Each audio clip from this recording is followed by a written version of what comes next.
I was born in Lares, Puerto Rico. I lived there for the first 5 years of my life. The conditions that I lived in were very poor.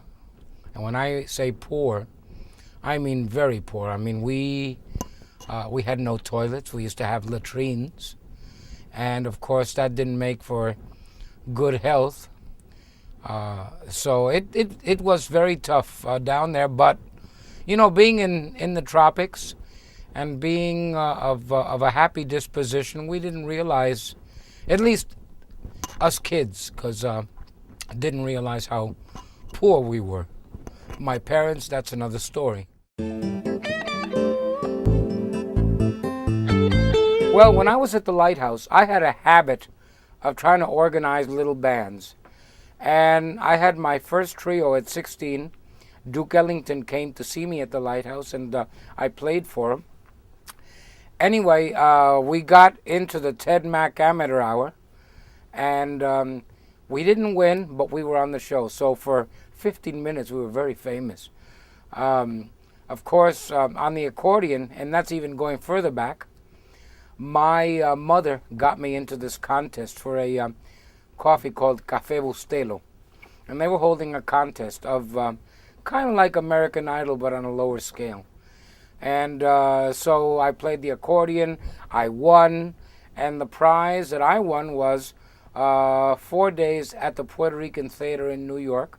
I didn't get paid that time around, but I made such good connections that a few years later, when I was 14, a man by the name of Catalino Rolón, who produced the show at the Puerto Rican Theater, signed me for a week, and I earned my first money, which was $150, and I got myself a more decent guitar. It was a requinto, because I used to play with trios.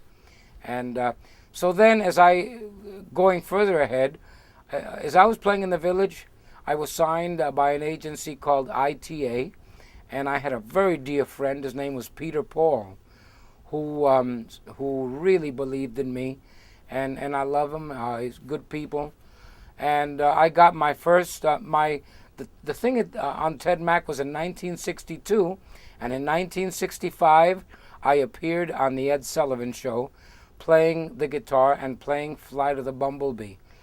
And it's very funny how I got on that show, because I almost didn't make it, because they had so many singers that they were going to tell me they didn't have room for me. So I talked to Mr. Sullivan, practically begged him. I said, "Look, I can play instrumentally on the show."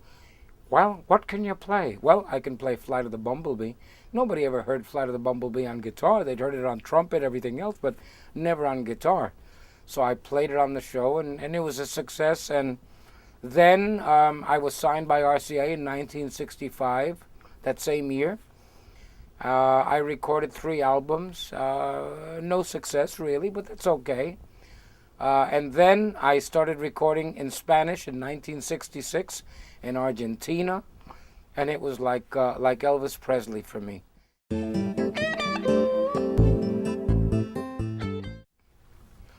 The reason I sang the Star-Spangled Banner the way I did was because I got tired of every time I watched a ball game, everybody sang it the same way, and everybody was kind of anxious to just sing it, and that's it. I saw no patriotism. I saw no soul, no feeling. So I decided to do my rendition of the Star-Spangled Banner, because I did it with soul, with feeling, and it was different. It wasn't like I was trying to run away from doing the anthem. And so, because I did it with feeling, a lot of the veterans and war veterans of that time period didn't understand. And so it was a controversy, so much so that my records were taken off the air. And it's what I call a bittersweet time for me, because it took me quite a while, till 1973, before a Jose Feliciano record would be played on the radio again, because thank goodness for Chico and the Man, which was really one of a kind insofar as the theme song for television. And it was a good thing. I mean, in a way, I'm glad about the Star-Spangled Banner, because I chose to be different. I chose to do something innovative. Or, I didn't know it was innovative at the time. I really didn't. I just was singing the anthem the way I felt it. But when I look back on it now, I'm glad I did it, because now everybody is singing the anthem the way they want to sing it, as opposed to sticking to the main rule. So it was a good thing.